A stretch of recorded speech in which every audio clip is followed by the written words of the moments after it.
Well, hi there, people again. Yes, I think I'm doing this now again.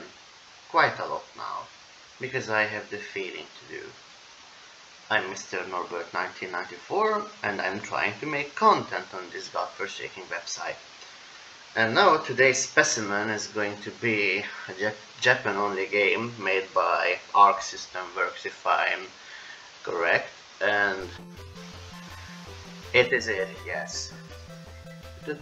Let's sing along. Juuranger, Juuranger, no kimaki nakakoma ni Kyouryuu Sentai, Juuranger. La la, I can't sing at all. So yeah, we are dealing with a Famicom game again that's I played quite a lot when I was a little kid back in early 2000s on a bootleg which was obviously called Power Rangers 2, which is a hack, but it's the same game. And oopsie whoopsie, I'm just playing a minigame here. Oh, and I accidentally set the 2-player option. Oh yeah. Yes, this game has some weird minigames, to be honest. You are going to see it soon enough. Okay.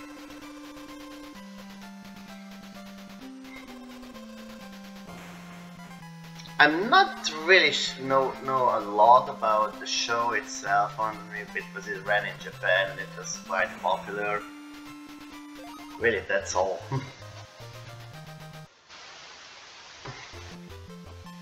Ok, game starto. New game easy, no new game normal or password.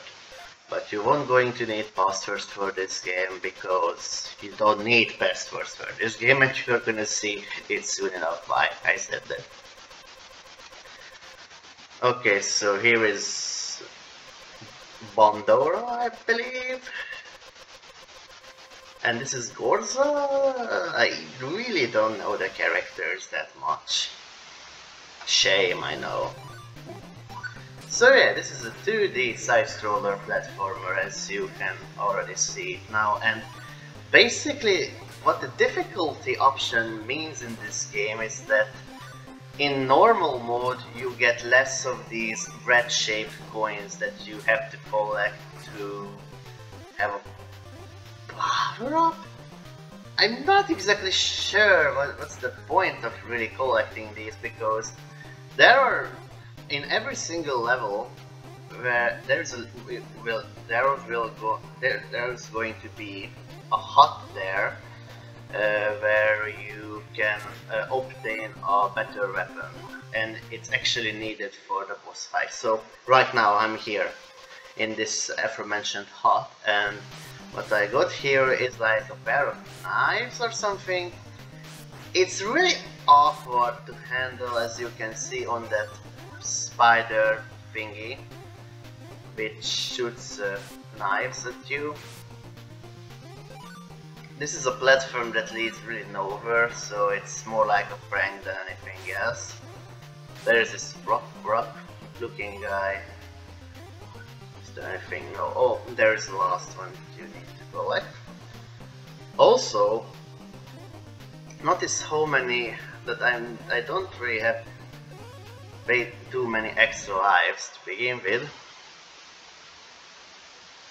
So I assume that since the show was more based around powers of Power Rangers, which was more like in the Juura era or like dinosaur thing, I think it literally translates as something like Dinosaur Legend, Rangers, I don't know.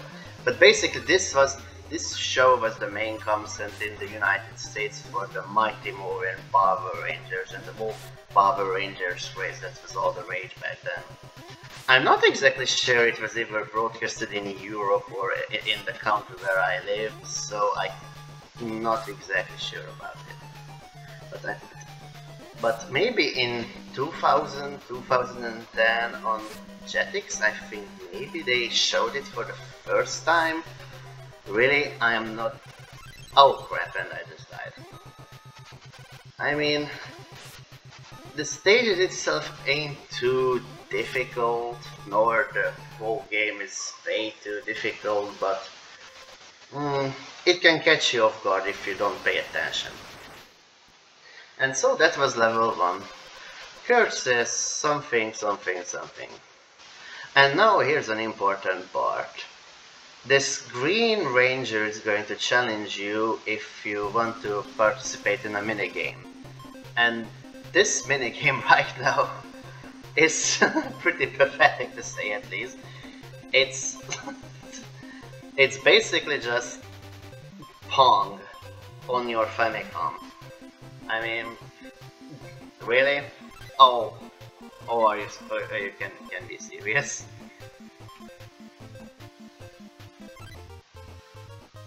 Man, I'm really sucking hard right now. And here is your password, which you don't need because I told you. Spoiler alert, this game is only 5 levels long. Why in the hell you would even need password for it, even it? And not to mention, the password only consists of a still image of the Red Ranger, and it's like only a 3 or 4 poses. So basically, you can even guess a password. And back then, me with zero knowledge of Japanese or anything, I guessed a lot of these passwords, and I was like, okay, I'm in this cave stage now, I'm in a cloud state, so I mean, what the hell I was doing? And not to mention, a story for me that when I first got this game brand new, my controller was broken and I couldn't really play the game by normal circumstances because my left button was defective and I couldn't go left like here right now. And one of the stages starts where you really have to go to left. So I was like, okay, this is where I end things. I know it's really stupid to think about it not right now, but you have to know that these clone systems were not very known to be the most up-to-date when it comes to fragility, and they could break on you really easily if you're not careful. I mean, true story, I once had a clone system and I only had it for 1 day. The next day, it just refused to power on again. I don't know why. I guess maybe the capacitors went kaplooey or something. I'm still not really sure about electrical things. So, okay. I talked a little bit too much, so that was the second boss where you hop in between those platforms and try to kill that thingy. It's actually really easy. No, here is another kind of minigame, which is like a guessing game. This is basically trying to be trivia about the show what you watch alongside. And now it says, "Das no tokuina bakina yari kono naito ichi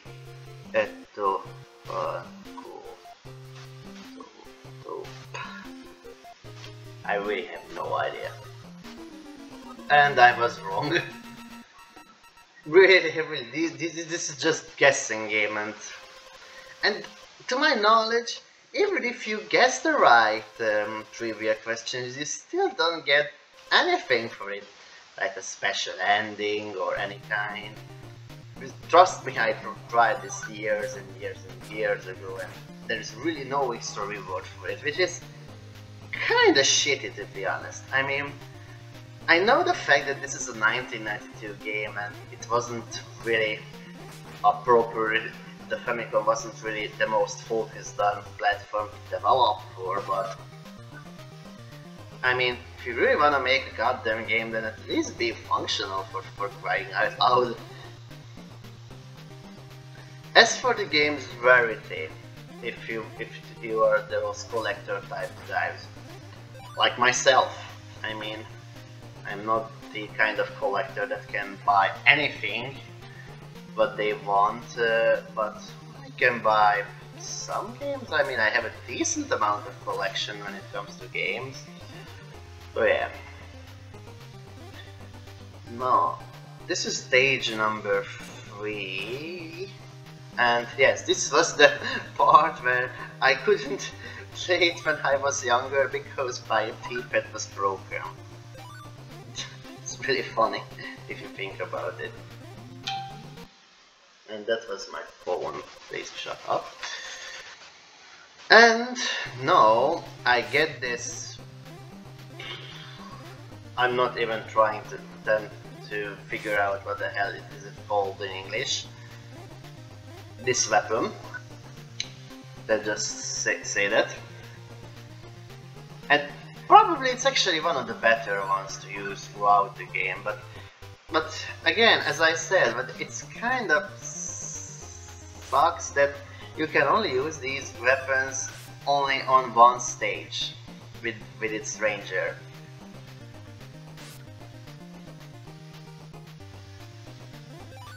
Okay, and really, what kinda also not so likable about the game is that it's just really bland, honestly. I mean, it's not a graphical powerhouse or anything. It's playable, it doesn't have fundamental problems, but if you want to compare this game to another Sentai game, it was Kyouryuu Sentai Japan, I believe. It is a game made by Natsumi 1 year before. And it shows that it's like a night and day. I mean, in that game you can you have 5 different rangers and you can choose between them. One of them has projectile attacks, one of them has just like a fist attack. So it had a more variety than this, and it's kinda meh. Oh, and by the way, just a little trivia. I'm going to pause here for a second. While you are collecting these orbs during the stage, you have to be absolutely sure to not get hit by anything, or else you won't going to get a 1-up. If you saw the video by this point, I didn't got hit by anything on the stages, so that's how I gained these extra 1-ups. And considering that the final boss can be quite challenging to deal with, it's really a wise idea to stack up on some 1-ups right now. And this was the third boss, this vampire thingy. Wasn't so hard to kill. And now it is time for this previously seen bomb minigame. And the point is that simple. Oh, I think I just... that was cheap. So you have 10 seconds before the bomb goes kablooey, and the point is to throw it back and forth and place it to the other end. Oh yes. And I just lost my life and regained my life. It's like a checkmate. Here's another useless password. So yeah, all the cutscenes are the same, just with the different ranger, and this looks like, I don't know, deformed eye. So yeah, this game had some potential to begin with, but it just really isn't executed pretty well. But still, the question begs, can I still recommend this game to anyone to just try out something obscure that not many people have known or even known to begin with? Actually, yes. I mean, at least just for the sake of the curiosity of what are these, what. So see, okay. So see, I just got hit by that electromagnetic monkey thing, and I just lost a little bit of health, and that's going to be quite a problem. Because I won't going to get a 1-up now. And oh my god. Are these orders just barely enough? Yes, they are just barely enough, so you have to come to collect all of them. So yeah, basically these monsters what you collect are their forms in the show, but it just acknowledged as a test, or as text. You can't change him to do these forms, so yeah. Here's another pathetically easy boss, it's like even a 2-year-old can beat this.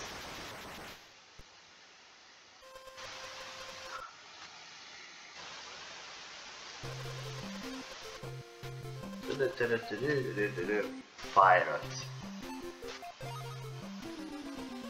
So sorry, I don't watch the show. I don't know the trailers. I can partially read and guess what you are trying to ask, but I'm not really even attempting to go into deep anymore. Bandora. Yeah, Bandora is the villain. Or that woman who looks like... Oh, no, that was cheap. Yeah.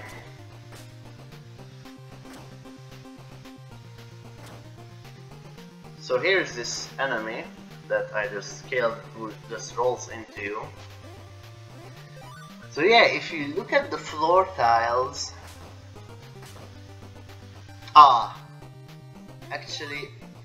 Actually, you can't really distinguish between. It kinda sucks, to be honest, because in the Pirate Cards version what I used to have, there was like a little indication or of which tiles are going to teleport you up or down. But it looks like that in the original game there is no such thing. Well, that kinda sucks, to be honest.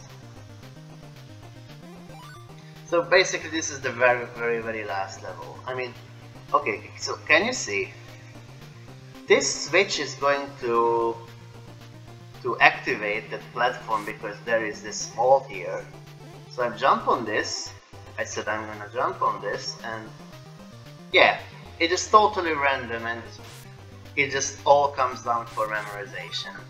So, I think from the flickering you can distinguish between which one is the teleporter platform. Oh, that's avant-garde, to say at least.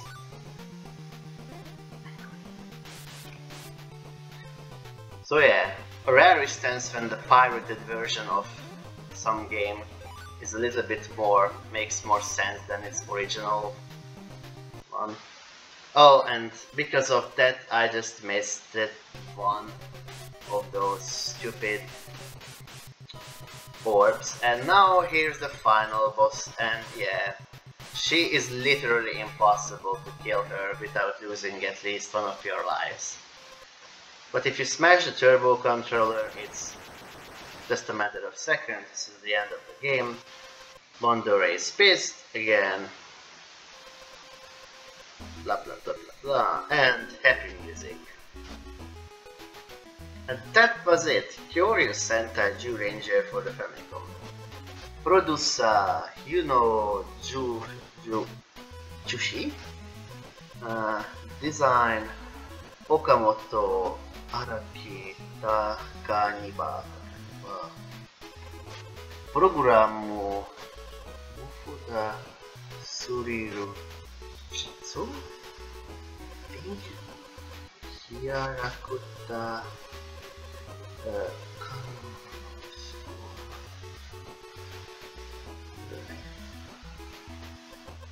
Oshimai. And you know what's actually really disturbing? This game has no sound credits, like in most of these Famicom games, and it's just a problem, honestly, because as a sound archivator and ripper, it's really hard to find the information of who composed these musics. Thankfully for this game we actually have the info. And yeah, that was it. I hope you like this video. Please subscribe if you want to. You don't have to. Have a good day wherever you live. Peace out.